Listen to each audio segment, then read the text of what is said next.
Olá, meu amigo, minha amiga, paz seja convosco. Estamos aqui para mais um vídeo e desta vez para falar de um assunto muito polêmico, que o pessoal briga pra caramba aí na internet e interpreta mal os textos, tá?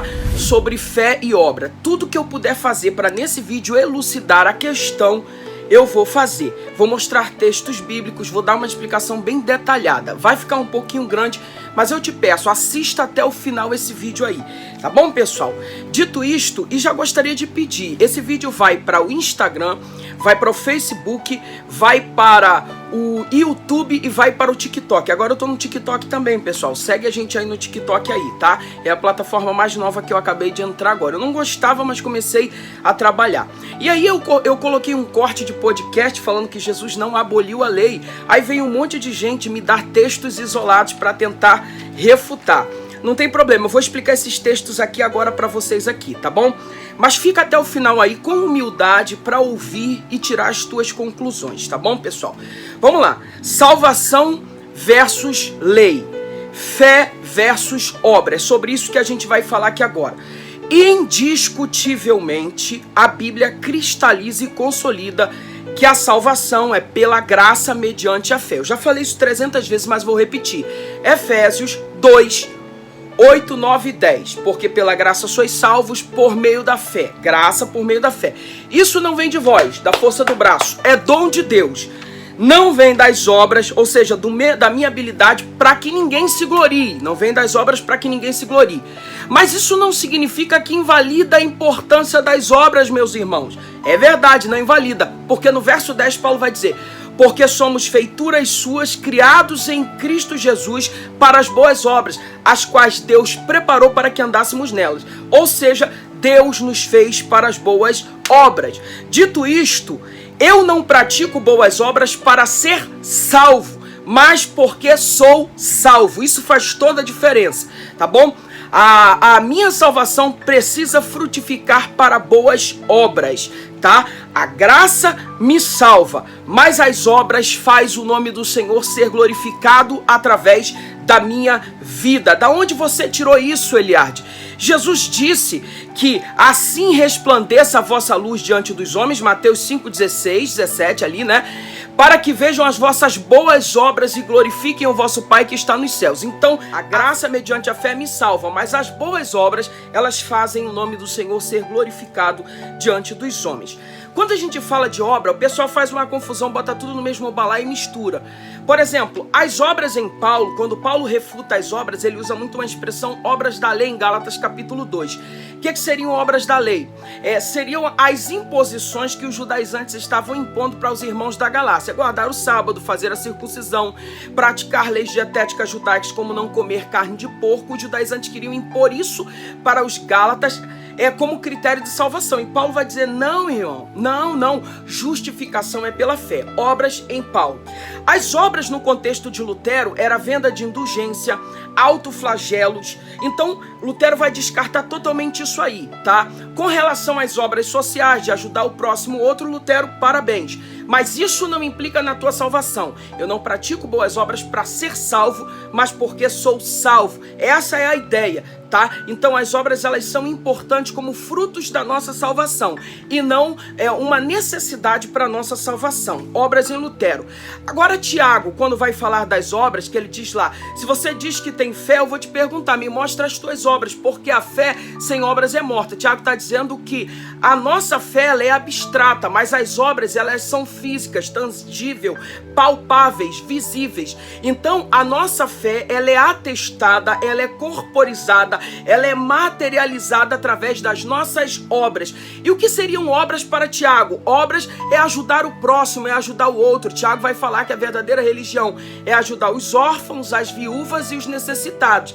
E tem gente que, para fugir desta responsabilidade, pega Paulo para tentar defender que a gente não precisa fazer obras nenhuma. Gente, as obras são muito importantes. Repito, não como critério de salvação, mas para que o nome do Senhor seja glorificado por meio da igreja. E interpretaram esses textos de forma muito errada. Então eu tô vindo aqui para tentar fazer uma recapitulação. O vídeo vai ficar um pouquinho grande.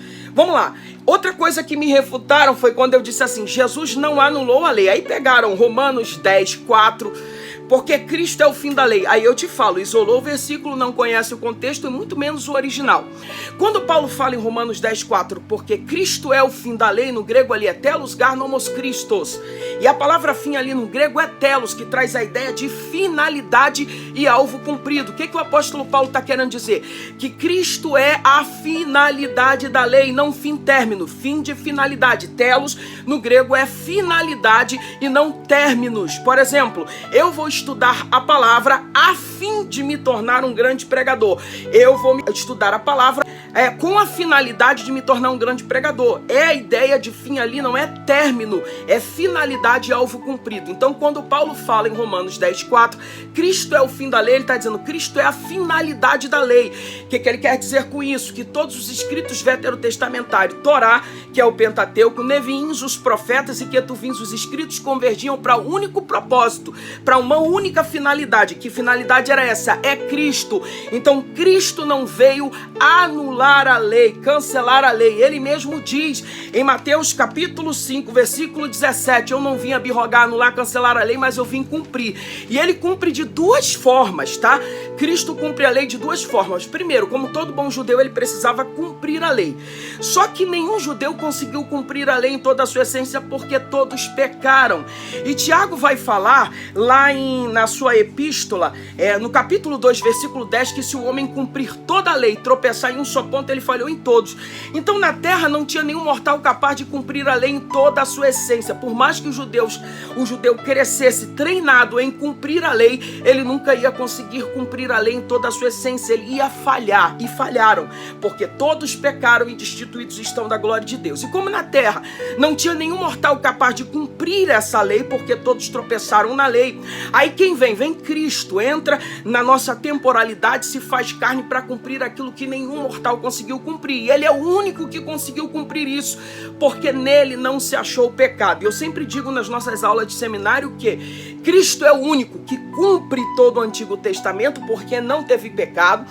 Traz um Novo Testamento, porque ele tem autoridade, uma vez que ele cumpre o Antigo sem tropeçar nele, sem pecar, ele traz um Novo Testamento e valida esse Novo Testamento na cruz do Calvário, morrendo e pagando pelo preço pela nossa eterna redenção. Isso é muito importante. Nos últimos minutos de Jesus, do seu ministério terreno, ele pegou o cálice e disse: esse é o sangue do Novo Testamento que é derramado por vós. Eu estou trazendo o Novo Testamento porque eu fui o único capaz de cumprir o Antigo Testamento. E o escritor dos Hebreus, ele vai dizer que para que um Novo Testamento seja validado, é necessário que ocorra a morte do testador.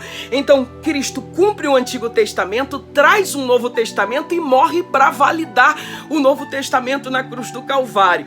O testamento só tem valor quando o testador morre. Então, Cristo tem que morrer para que o Novo Testamento comece a vigorar, melhor dizendo. Cristo tem que morrer para que o Novo Testamento comece a vigorar e a valer. Então é importante isso. Jesus cumpriu a lei porque ele era judeu, ele passou por todo o processo que um judeu passaria, né? Um judeu normal, passou pelo bar mitzvah, passou por tudo que um judeu normal conseguiu fazer, cumprir, né? Então ele cumpriu a lei. E também cumpriu no aspecto de que as profecias veterotestamentárias convergiam para ele. Então ele disse, até quando foi batizado, né? Eu preciso ser batizado para que se cumpra toda a justiça. Então em Cristo cumpriu-se toda a justiça. É por isso que eu não sou justificado pela minha justiça. O profeta Isaías disse que a minha justiça ela é como trapo de imundícia. O que era trapo de imundícia? O absorvente que as mulheres usam hoje, que a gente chamava na época de pano de menstruação. Ou seja, pela minha própria justiça eu sou incapaz de ser autodeclarado justo diante de Deus. Eu preciso da justiça daquele que não cometeu pecado. A justiça dele é imputada na minha vida e a partir da obra de Cristo eu sou declarado justo. Tá, pessoal? Então fica bem compreendido aí.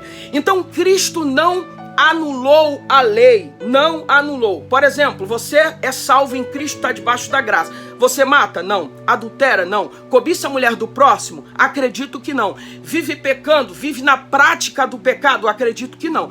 Então você cumpre a lei. No Novo Testamento, a lei vai se resumir a duas coisas. Amarás ao Senhor teu Deus de todo teu coração, de toda a tua alma, de todo o teu entendimento, de todas as tuas forças e ao teu próximo como a ti mesmo. A lei se resume no Novo Testamento ao amor a Deus.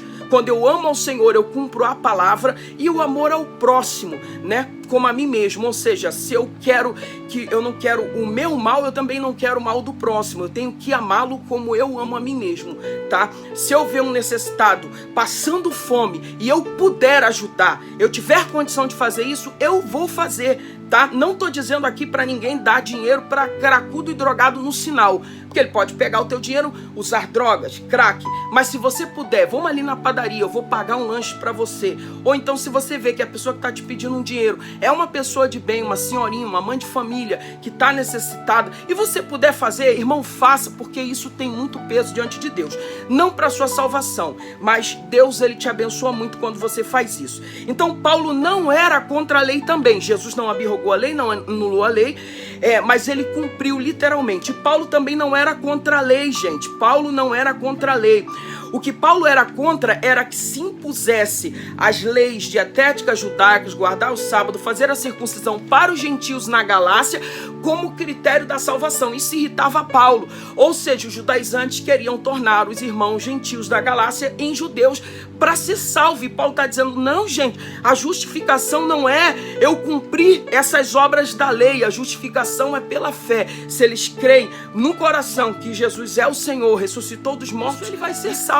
Se ele crê no coração, ele vai ser salvo. Obviamente que não é só crer, a salvação ela frutifica em mudança na nossa vida, tá, gente? Então, por exemplo, a lei ela é muito importante. O apóstolo Paulo, ele diz que a lei serviu de aio. O que era um aio? Era um paidagogo, tá? Um paidagogo no mundo greco-romano era responsável por orientar a criança dos 7 anos de idade até os 18 anos de idade, e assim ele cumpria a sua função. Então a lei serviu para nos orientar de Moisés até Cristo, mas em Cristo ela ganha a sua completude, em Cristo ela ganha a sua finalidade, em Cristo ela tem o seu alvo cumprido. Mas isso não significa que eu vou nunca mais querer saber da lei. Então, irmão, se é assim, você pega todo o Antigo Testamento e joga fora, só fica com o Novo Testamento, já que o Antigo não serve para absolutamente nada.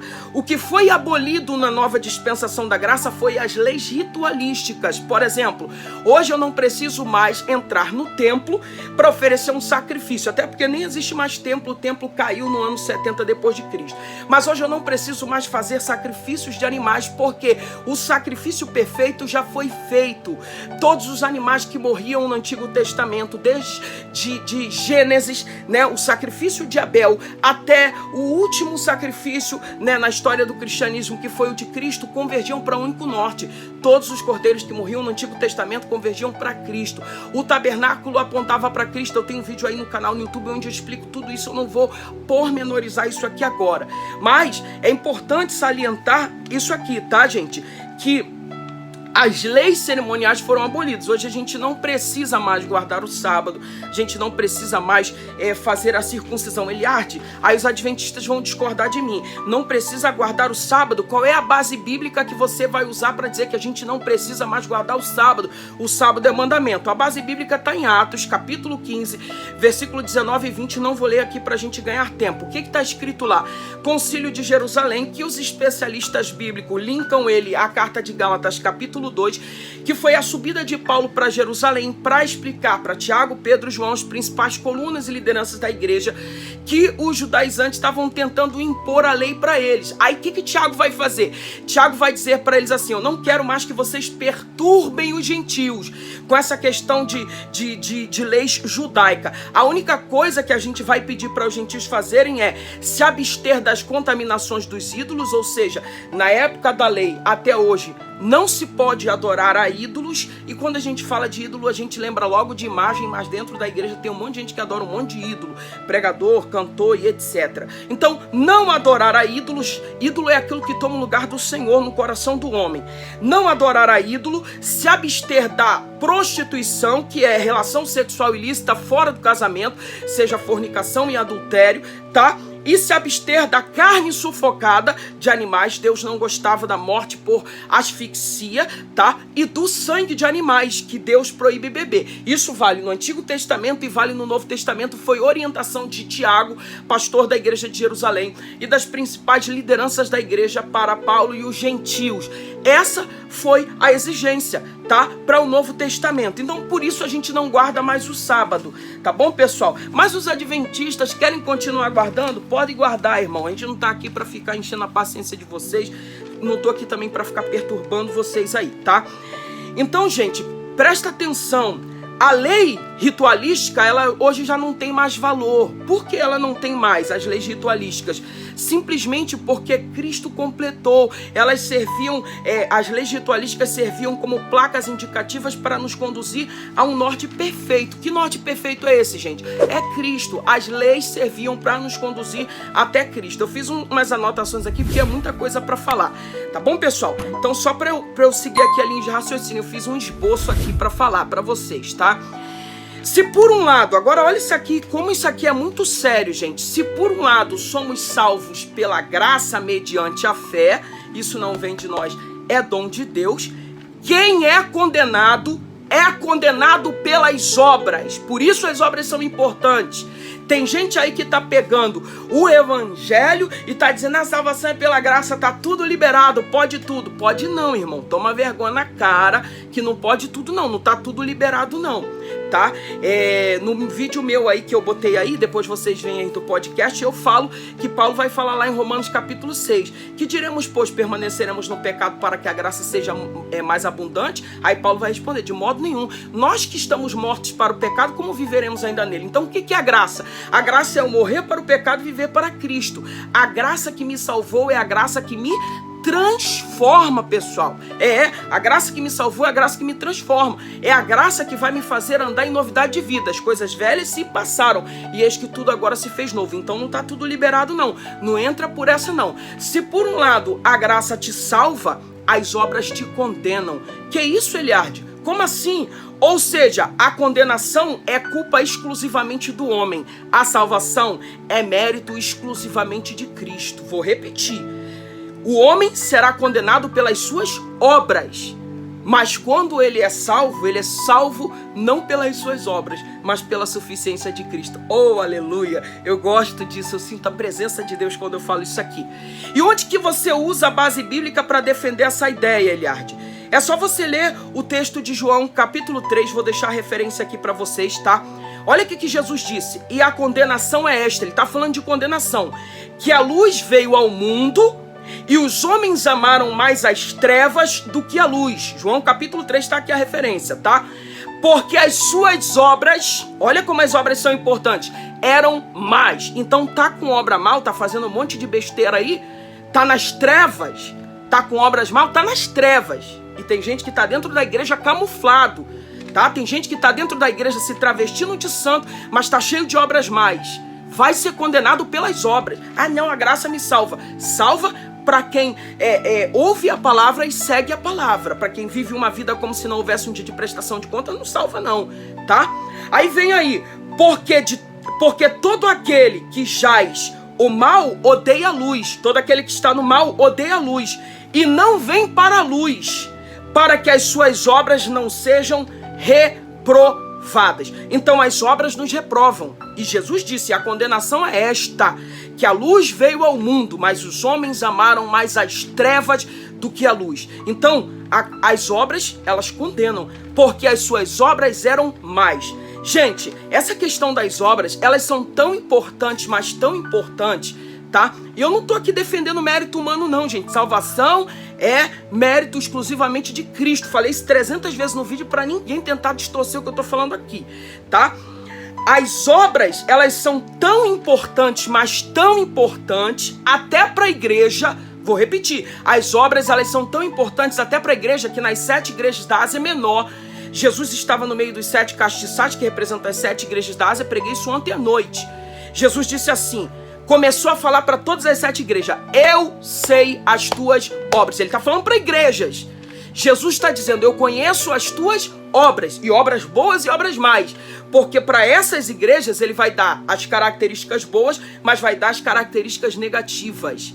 Então, gente, as obras são muito importantes. As obras são muito importantes. Tem gente, não, a gente está na dispensação da graça, eu posso fazer o que eu quiser, as obras não pesam em nada. Não, então fica nessa daí que vai chegar o dia de prestação de contas. E por falar em dia de prestação de contas, depois você lê aí, eu não vou ler o texto, mas abre aí em Apocalipse capítulo 20, leia todo o contexto do capítulo 20, mas quando você chega chega lá no versículo 12, você vai ver lá que no juízo final, no chamado grande trono branco, vai se abrir o livro da vida e vai se abrir os livros. E a Bíblia diz que os homens que foram condenados lá, foram condenados pelas obras que estavam escritas nesses livros. O que isso significa, Eliade? Vai ter o livro da vida, mas também vão ter os livros das obras. Então tudo que a gente faz por meio do corpo está registrado. O que a gente faz em vida ecoa na eternidade. Vai haver um dia de prestação de contas, vai haver um julgamento. E talvez essa palavra aqui seja uma palavra de livramento para alguém se arrepender. Para alguém que às vezes até está dentro da igreja, está pintando sete, está chutando, graça. É graça, irmão. A igreja de Laodiceia, Deus disse para a igreja de Laodiceia: vocês se gabam de ser ricos, vocês se gabam de ter o melhor colírio, vocês se gabam de ter ouro, vocês se gabam de ter veste, mas vocês são desgraçados. Jesus está falando para uma igreja: vocês são desgraçados. O que significa desgraçado? Desprovido da graça de Deus. Tem gente que está travestida de igreja, mas está desgraçada, desprovida da graça de Deus. Aí ele não fala só desgraçado, miserável, pobre, cego e nu. Então não se iluda, Deus está olhando a minha e a tua obra, e isso tem um peso diante do Senhor, tá? Então no juízo final, as nossas obras serão julgadas. Você vai ser julgado pelas tuas obras. Se as suas obras são obras, se você está em Cristo, nenhuma condenação há. Agora, para os que não andam segundo a carne, Paulo foi muito claro, mas segundo o Espírito, tá bom, pessoal? Então é isso aí. Olha como as obras são tão importantes. Quando você vai ler Atos capítulo 10, a Bíblia fala lá de... Primeiro eu falei da graça, agora eu estou falando da importância das obras. Quando a gente fala de Atos capítulo 10, Pedro na casa de Cornélio, o anjo, quando vai visitar Cornélio, diz assim: as tuas esmolas estão registradas na memória de Deus. Ou seja, Cornélio não era crente, ele era um gentil temente a Deus, mas ele fazia obras de caridade, ele ajudava o próximo, ele ajudava o outro, e a Bíblia diz que essas esmolas estavam registradas na memória de Deus. Então, gente, as obras são importantes, não para critério de salvação, mas para frutificação, para mostrar a bênção de Deus na minha vida, tá? A Bíblia diz que nós temos que mostrar frutos dignos de arrependimento. Então, esses frutos, obviamente, é o fruto do Espírito, não frutos, mas o fruto do Espírito. Mas também o que eu faço, as minhas obras, elas testificam da mudança e do caráter de Cristo na minha vida. Aí tem um monte de gente que pega Hebreus e vem citar Hebreus para mim, né? Hebreus, aí cita um monte de texto de Hebreus. Primeiro, teologia da carta aos Hebreus. Vai mostrar que Jesus é superior aos anjos. A ideia da carta aos Hebreus é mostrar a superioridade de Cristo com tudo aquilo que era do Antigo Testamento. Então sim, a graça é superior à lei. Isso é indiscutível aqui. Eu não estou negando isso. Aí Hebreus vai mostrar Jesus como superior aos anjos. Primeiro ele se faz menor do que os anjos dos céus. Depois ele é restituído na sua glória, né? E ele recebe a mais alta dignidade. Vai mostrar que Jesus é superior a Moisés. Hebreus está mostrando isso o tempo todo na sua teologia. Vai mostrar que Jesus é um sacerdote superior, segundo a ordem de Melquisedeque, porque os sacerdotes da ordem de Arão, eles eram transitórios, né? E ele oferecia um sacrifício pelos seus próprios pecados antes de oferecer pelo povo. Jesus não tem pecados, e ele é um sacerdócio eterno. Então vai mostrar Jesus como o maior sacerdote. Vai mostrar que a nova aliança é superior ao antigo. De fato é aquilo que eu disse: a graça não é uma contradição da lei, a graça é um complemento da lei. É como se fosse a tampa da panela, né? Ela tampa, ela completa, ela fecha todo o desfecho da história da salvação, a graça de Deus por meio de Cristo Jesus. Então, o novo concerto, o escritor aos Hebreus vai dizer que envelheceu o primeiro. Envelheceu por quê?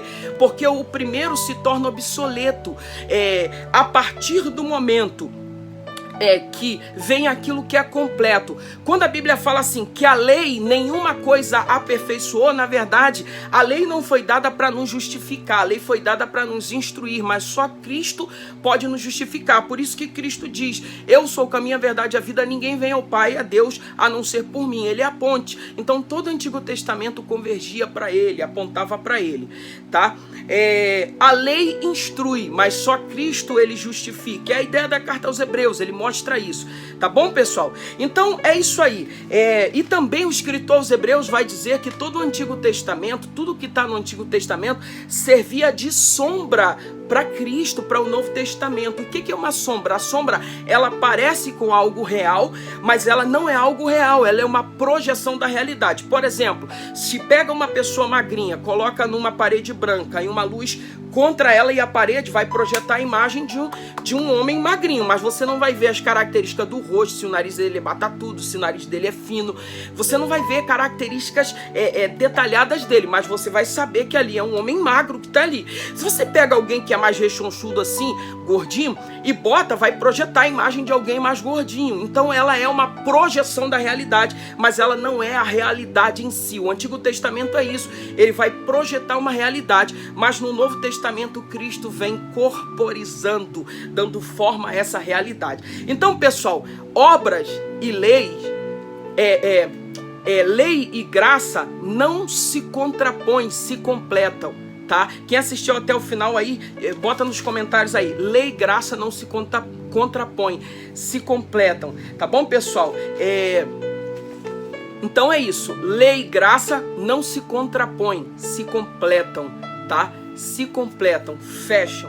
Então, pessoal, só para a gente resumir tudo e fechar aqui, lei e graça não se contrapõem, se completam, tá? Eles se completam. Fé e obras não se contrapõem, se completam. Então é importante a gente entender que somos justificados pela fé, mas as nossas obras faz o nome do Senhor ser glorificado aqui na terra por intermédio da nossa existência. E se vocês desejam se aprofundar no assunto, eu indico para vocês aqui, ó, o nosso livro Justificação pela Fé. Tem pouco, já está acabando. Amanhã nós vamos nos Correios mandar algumas encomendas. Se você quiser, o seu vai junto aí. É só chamar a gente no zap que vai ficar aqui embaixo aqui, em fazer a sua encomenda. Deus abençoe você, sua casa, sua família. Obrigado por ficar conosco até o final. Não esquece não, deixa aí o like aí, a curtida, o coração aí. Não sei qual é a plataforma que você vai ver, se é no Instagram, se é no Facebook, se é no YouTube ou se é no TikTok. Mas independente disso, deixa o like aí, o coração, e compartilha com o máximo de pessoas que você puder esse vídeo aí. Deus abençoe você, sua casa e sua família.